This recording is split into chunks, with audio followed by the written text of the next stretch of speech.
सुतं देवं कंसचारूढमर्दनं देवकी सोपरमानन्दं कृष्णं वन्दे जगद्गुरुं कृष्णं वन्दे जगद्गुरुं। जय जय जय राधा रमण, जय जय नवल किशोर, जय गोपी चित चोर प्रभु, जय जय जय जय। इन चरणों में राखियो सुनियो कृपा, ज्ञान भक्ति मोहि दीजियो, दियो दया को, दियो दया को।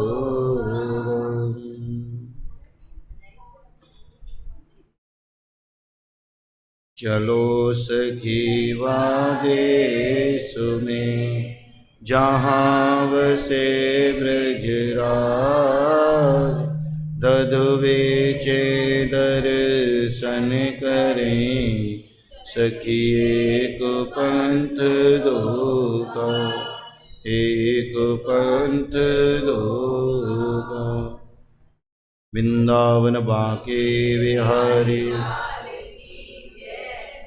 आनंद कंद भगवान की, श्री सच्चिदानंद भगवान की। आए हुए मातृशक्ति बंधु बांधव इष्ट मित्र सखा, सबके हृदय में विराजित साक्षात गोविंद, सभी प्रभु प्रेमियों को जय श्री कृष्ण, जय श्री कृष्ण, जय श्री कृष्ण। हम और आप सब अपने जीवन का कल्याण करने के लिए, अपने जीवन का उद्धार करने के लिए भगवान के श्री चरणों में एकत्रित हुए हैं और परमपिता परमात्मा से ये प्रार्थना करते हैं,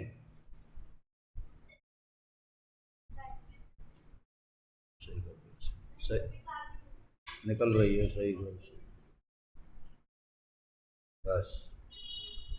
परमपिता परमात्मा से ये प्रार्थना करते हैं कि हे पिता परमपिता परमात्मा,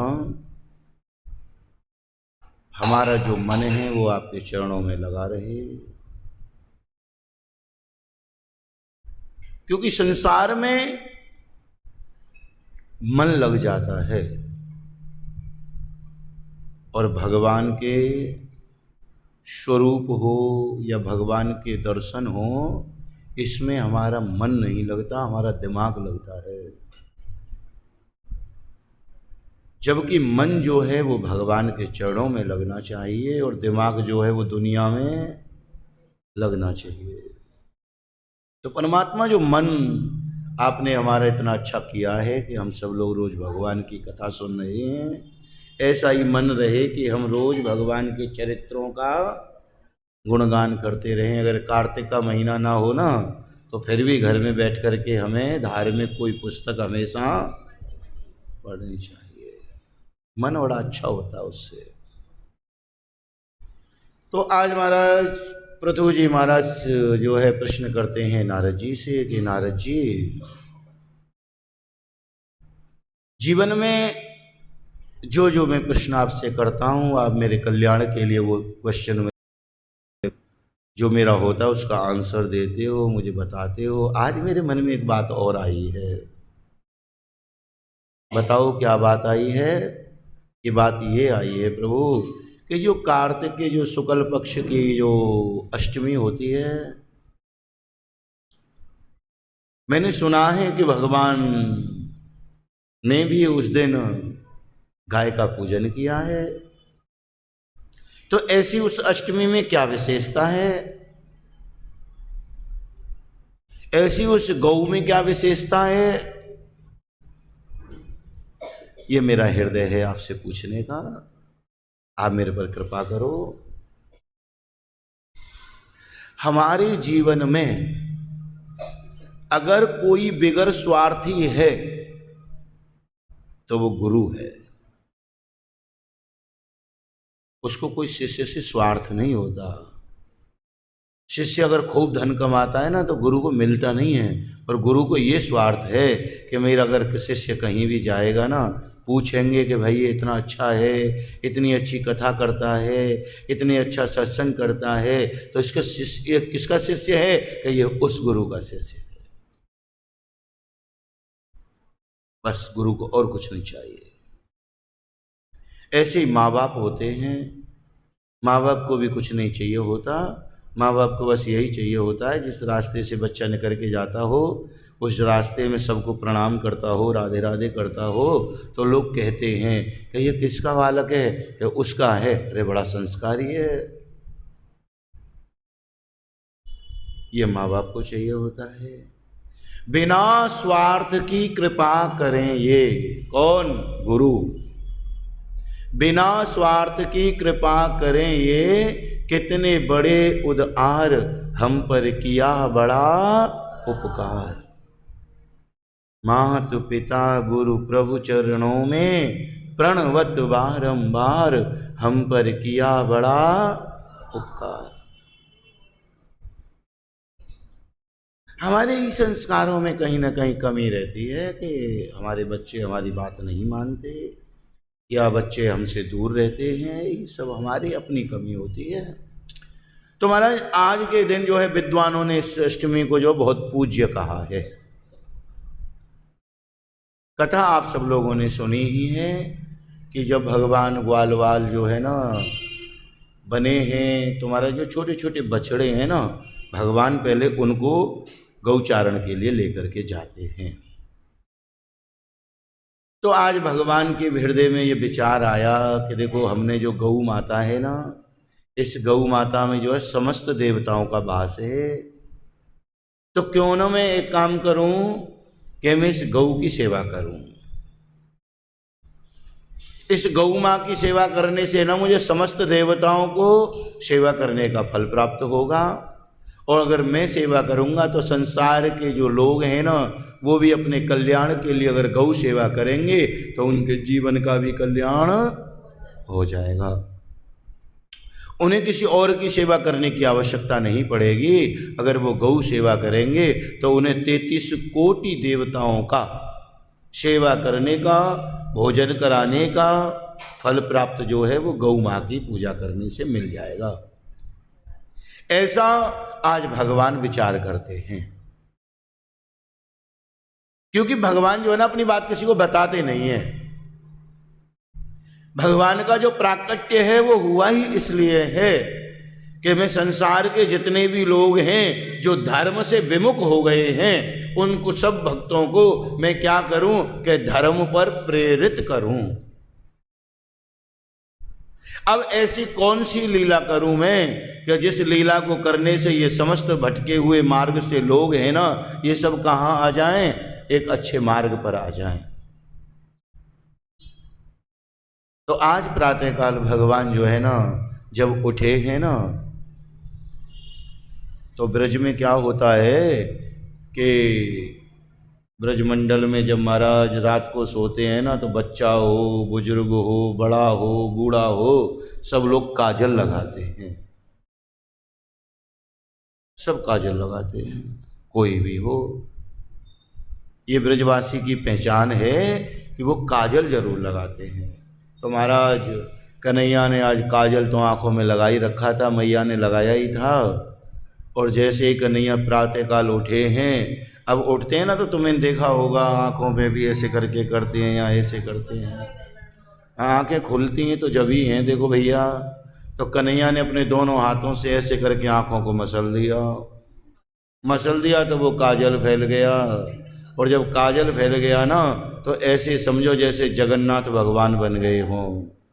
तो वही स्वरूप भगवान का जो है ना, वो जगन्नाथ का स्वरूप है। जिनकी आंखों में चौड़ा चौड़ा काजल लग रहा है, वो जगन्नाथ का स्वरूप है। आज मैया से कहते हैं मैया तो रोज बलदाऊ भैया गैया चराए हुए भेजे और हमें तू बछड़न चराए हुए भेजे। कहा अब हम बलदाऊ भैया तो इतने छोटे हैं का, अब तो हम दाऊ भैया के बराबर के है गए, अब हम गैया चराए हुए जाएंगे। मैया ने कही लाला तू गैया चराए हुए तो जाएगो, तू बिल्कुल सही कह रहे हो है, पर लाला मुहूर्त तो निकलवा लंदे भैया, पंडित जी से पूछ लंदे कौन सो दिन शुभ है, मैं वही दिन भेजूंगी। कन्हैया से एक यशोदा मैया ही नहीं, समस्त ब्रजवासी, चाहे जिसकी मैं गोपी हूं, चाहे इसमें बाबा नंद हो, चाहे ब्रज के और लोग हों, कन्हैया से अद्भुत प्रेम करते हैं। जो कन्हैया कह देते हैं वो काम पक्का है, चाहे कुछ भी हो, कोई मना नहीं करता। तुम लोग गए नहीं होंगे, जमुना जी पे एक कुंड है, ब्रह्म कुंड वृंदावन में। तो एक बार सभी ब्रजवासियों ने कन्हैया से बड़ी जिद की, कन्हैया हमें सुने हैं तू ब्रह्म है। कन्हैया ने कही भैया मैं काय को ब्रह्म हूं, मैं तो माखन चुराता फिरूं रोज रोज, कबू काऊ गोपी के घर जाऊं, कबू काऊ गोपी के घर जाऊं, मैं कैसो ब्रह्म हूं। जो कि नहीं कन्हैया हमने सुनी है। अच्छा एक बात बताओ, मैं हूं या नहीं हूं वो तो बात बेकार है, अब तुम एक बात बताओ चाहते क्या हो। कि कन्हैया हम तो बैकुंठ देखबो चाहें, बस और कछु ना चाहें। कि बैकुंठ देखनो है तो बस बैकुंठ दिखाऊंगो, बाकी आप ये मत सोचो कि मैं कौन हूं। कि कैसे दिखावेगो, कि चलो सब यमुना किनारे खेल रहे और जैसे वहां पहुंचे तो कहने लगे देखो भैया बैकुंठ में, बैकुंठ देखनो है ना तो यह कुंड में कूदनो पड़ेगो। देख ले कि नहीं हम कूद जाएंगे, मानेंगे नहीं, तेने कह दी है तो हाँ यही में कूद के बैकुंठ मिलेगो भैया। तो महाराज ब्रजवासियों ने एक पल नहीं लगाया, जितने भी ग्वाल वाल थे, जब सब कूद गए ना तो कन्हैया सोच में पड़ गए कि ये तो कूद गए, अब ये जाएंगे कहाँ, इन्होंने मेरी बात तो मान ली, अब ये जाएंगे कहाँ। कन्हैया पीछे से कूद गए और जब देखा ना तो जब कूद करके निकले तो वो रियलिटी की बात है कि वो बैकुंठ में निकले। और बैकुंठ में निकल करके जब बैकुंठ में पहुंच गए हैं तो बैकुंठ की तो लीला ही अलग है भैया। बैकुंठ की लीला ऐसी है कि इधर ब्रह्मा हैं चार मुंह वाले हैं, इधर शंकर जी बैठे हैं, इधर महाराज भगवान श्री कृष्ण जो है नारायण स्वरूप में, उनके पास कोई जा ही नहीं सकता, बड़ी लंबी दूरी के बाद तो दर्शन मिलेंगे। और वहाँ सब ब्रजवासी कहते हैं राधे राधे, तो कोई राधे राधे बोलने को तैयार ही नहीं है, कोई एक दूसरे से बात करने को तैयार नहीं है। कन्हैया की तरफ देखा तो कन्हैया उधर देखने को तैयार नहीं है। क्यों, बैकुंठ है, मर्यादा है, कैसे देखें। तुम्हारा सबसे सब बातें हुई। अब ब्रजवासी जो है ना परेशान हो गए कि हम तो भैया चोखे आए बैकुंठ में, ये तो बिल्कुल बेकार है, यहाँ हमारो कन्हैया हमसे बात ना करे, ऐसे बैकुंठ को हम कहाँ करेंगे। तो सब ब्रजवासी जो है ना हाथ जोड़ करके प्रार्थना करते हैं भैया हमें ऐसो बैकुंठ ना है देखनो, जा में हमारो ही अपनो ही आदमी हमसे दूर है जाए। और भगवान जो है ना सुदर्शन चक्र को लेकर के चतुर्भुज रूप में खड़े हैं, नाग पर महाराज लीला कर रहे हैं, बड़े नाना प्रकार के स्वरूप हैं ईश्वर के। तो क्या देखा उन्होंने महाराज, जब प्रार्थना की ना तो हमारा दोबारा जो है जब निकल करके आए हैं वो, भगवान ने उनकी प्रार्थना को सुना, वो तो दिखाना था, लीला थी। तो भगवान ने एक ही प्रश्न किया ब्रजवासियों से, ब्रजवासियों एक बात बताओ तुम्हें बैकुंठ कैसे लगे हो, ये बताओ बस। तो पता हो कहाँ कही, कन्हैया के सब सखन ने कि भैया ऐसो बैकुंठ तो बाहर में जाए, हमें ना चाहिए। कि क्यों, अरे कन्हैया बैकुंठ हमें ऐसो यूं ना चाहिए कि तेरे तोते बात करे काजे हम तरस गए, अरे वहाँ तो बड़े घमंडी आदमी रहो करें भैया, वहाँ तो कोई चार चार मुंह वाले घूम रहे, वो तो हमको प्रणाम करना, राधे राधे को भी लेना नहीं जाते थे। और तुमने हमें ऐसे बैकुंठ, तो तुमने ही तो कही बैकुंठ चाहिए। हे कन्हैया, हमें बैकुंठ नहीं, हमें तो ब्रज चाहिए कि जब चाहें, जब हम तीनों लोक के मालिक में, जब मर्जी तो मुक्का लगाएं, जब मर्जी उसे उल्टा करके उसके ऊपर बैठ जाएं, और जब चाहें जब हम उससे वो काम कराएं। हमें वो नहीं, हमें ये बैकुंठ चाहिए। तो ब्रज की जितनी भी लीलाएं हैं वो महत्वपूर्ण हैं। उनमें से गौचारण की लीला भी है। आज मैया ने सुंदर मुहूर्त निकलवा करके और आज मेरे कन्हैया को जो है ना गौपालक बनाया। भगवान का नाम क्या है? गोपाल। गोपाल किसको कहते हैं? जो गौपालक है, जो गौ रक्षा करता है, जो गौ सेवा करता है, जो गौ चराता है, जो 33 कोटि देवता जिसके अंदर वास करते हैं, उनकी जो सेवा करता है वही गौपालक है, वही गोपाल है।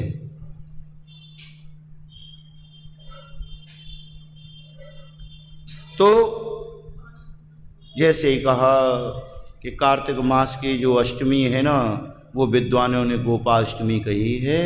इसी दिन से वासुदेव भगवान गायों के पालक बने थे। इस तिथि को समस्त कामनाओं की पूर्ति करने के लिए गौ पूजा की जाती है, गौ सेवा की जाती है। आज ही नहीं बहनों, आज ही नहीं मेरे भैया, गौ सेवा तो हम लोगों को रोज करनी चाहिए। 5 सेवा ऐसी हैं जो प्राणी नित्य प्रति करता है, उसे संसार में कोई अपराध नहीं लगता। ऐसी 5 सेवा कौन सी हैं पता है आपको? नहीं पता? मैं बता देता हूं, एक आध मैं भूल जाऊं तो तुम बताना। एक तो जो है ना, चींटियों को नित्य प्रति आटा डालना चाहिए।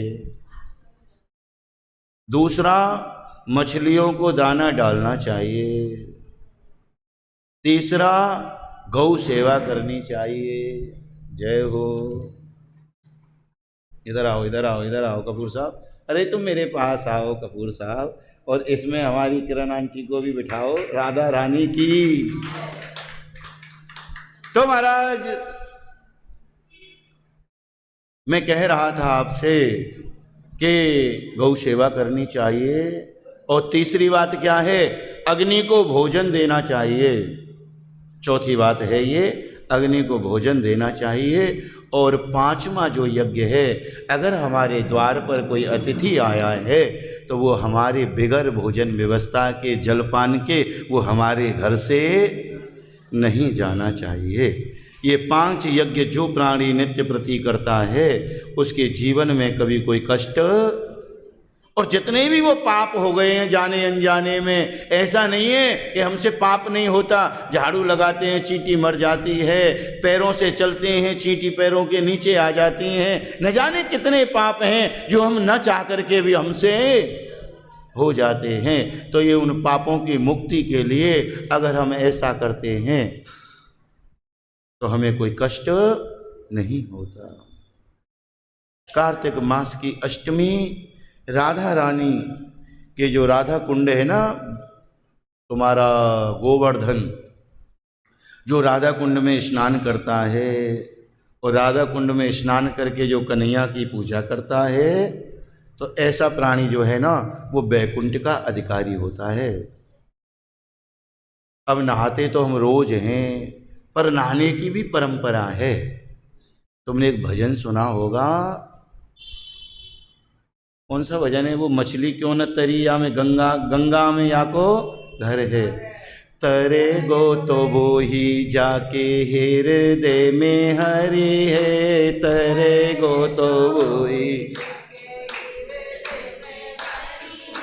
मछली क्यों न तरी जाको गंगा में घर है, मछली क्यों न तरी जाको गंगा,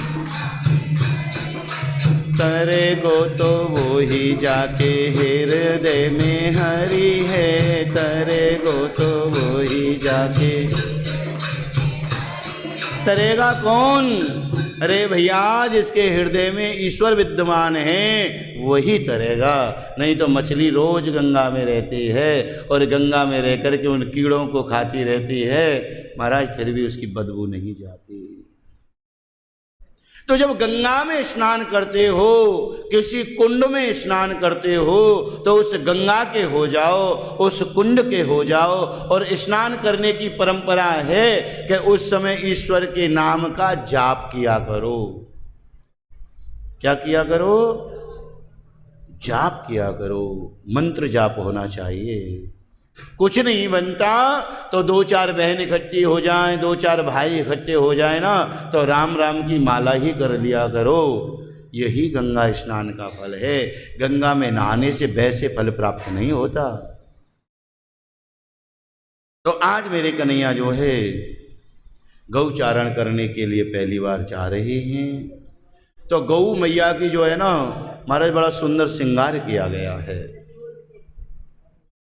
मैया का बड़ा सुंदर श्रृंगार किया गया, सींगों को काले काले कर दिया और मेहंदी के हाथ गौओं पर लगाए गए। और जब गौ माता पर मेहंदी के हाथ लगाए गए, सुंदर सुंदर रस्सी धारण कराई गई। और आज होता क्या है कि गौ मैया गौ उच्चारण के लिए आज मेरे गोविंद जो है जा रहे हैं ना। तो संध्या का समय था। संध्या के समय पर जब मेरे भगवान गौ चरा करके वापस आ रहे थे, तो क्या था कि कन्हैया जो है ना कहाँ चल रहे थे? कन्हैया गौओं के पीछे चल रहे थे। तो गौ रज जो है, जो चरण रज है गायों के, भगवान इसलिए चल रहे हैं पीछे कि गौओं के जो चरणों की रज है वो उड़ेगी, और उड़ेगी ना तो वो मेरे इस शरीर पर लगेगी। जब मेरे शरीर पर वो गौ रज लगेगी ना, तो ये कृष्ण जो त्रिलोकी का मालिक है, ये गौ चरण से और पवित्र हो जाएगा, और पवित्र होकर के इन भक्तों के पापों को, इन भक्तों के कष्टों को दूर कर देगा। ऐसे चमकते हैं जैसे धूल होती है ना, उसमें जो हल्के हल्के से जो पीले पीले सितारे से होते हैं, जो महाराज मसल जाते हैं, जब शरीर पर लग जाते हैं और इधर पसीना आ रहा होता है, तो ऐसे समझो जैसे महाराज कृष्ण की आज जो छवि है वो एक दिव्य छवि बन गई हो। सब सखियां कन्हैया के दर्शन कर रही हैं और कन्हैया के दर्शन करते करते कन्हैया से बड़ी प्रार्थना कर रही हैं कि आज जो है हमारा कन्हैया पहली बार गौ चराने के लिए गया है, न जाने कब आएगा, न जाने कन्हैया कितनी देर में आएगा, न जाने कन्हैया हमें कब मिलेगा।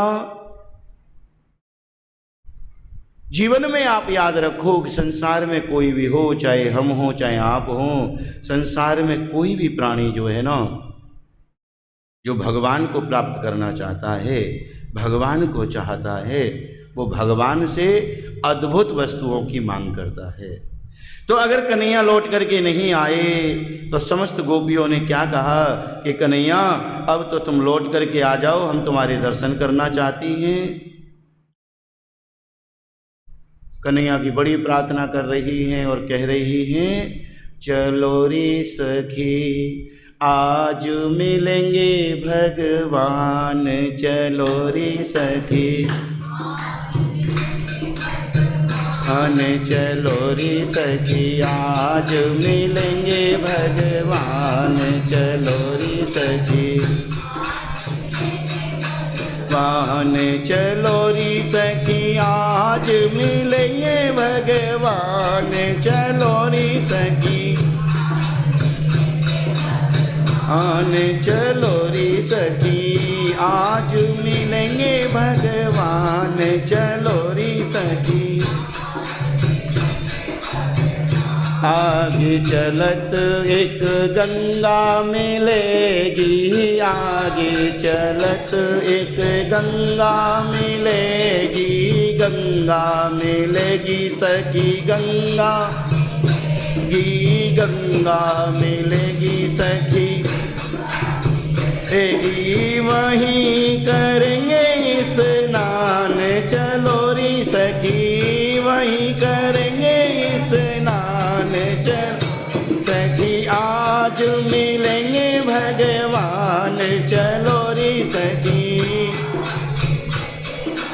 वाहन चलो री सखी आज,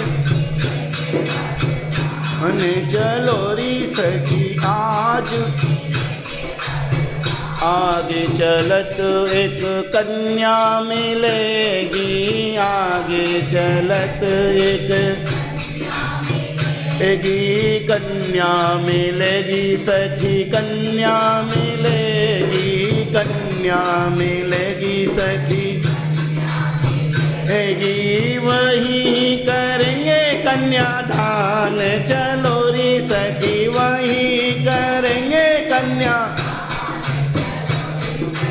आज मिलेंगे भगवान, चलो री सखी आज, आने चलो री सखी, वाहन चलो री सखी आज।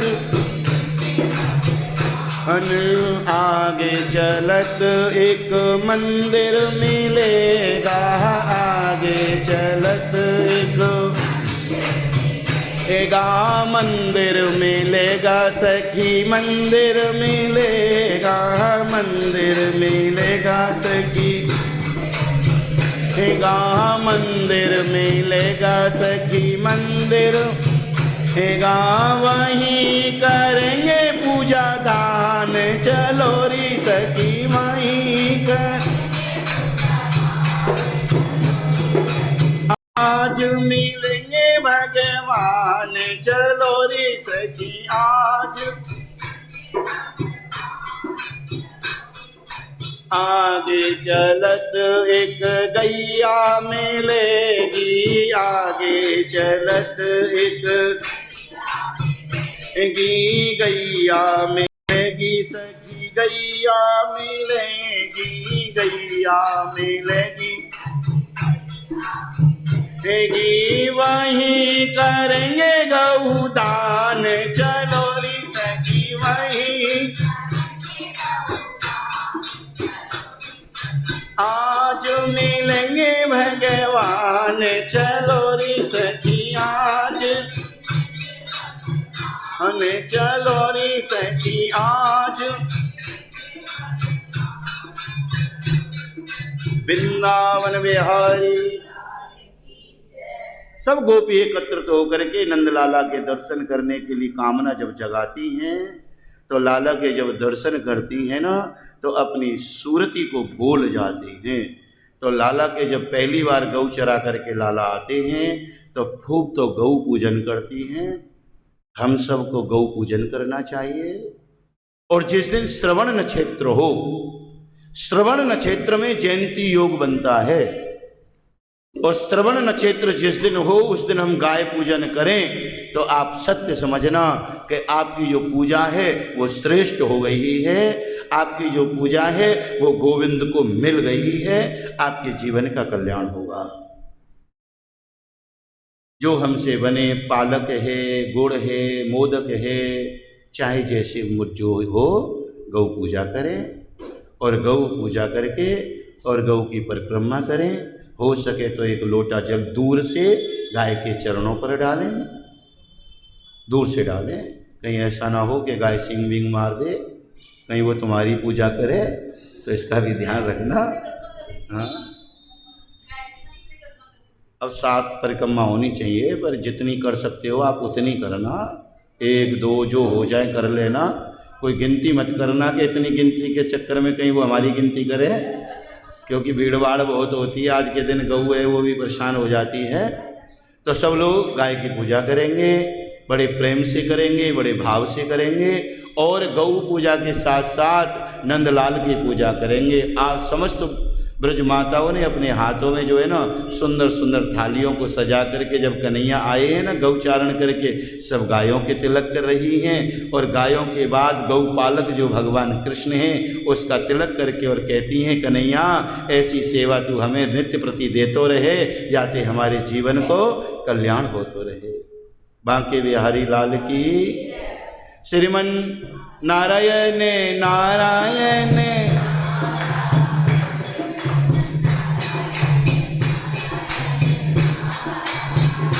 श्रीमन नारायण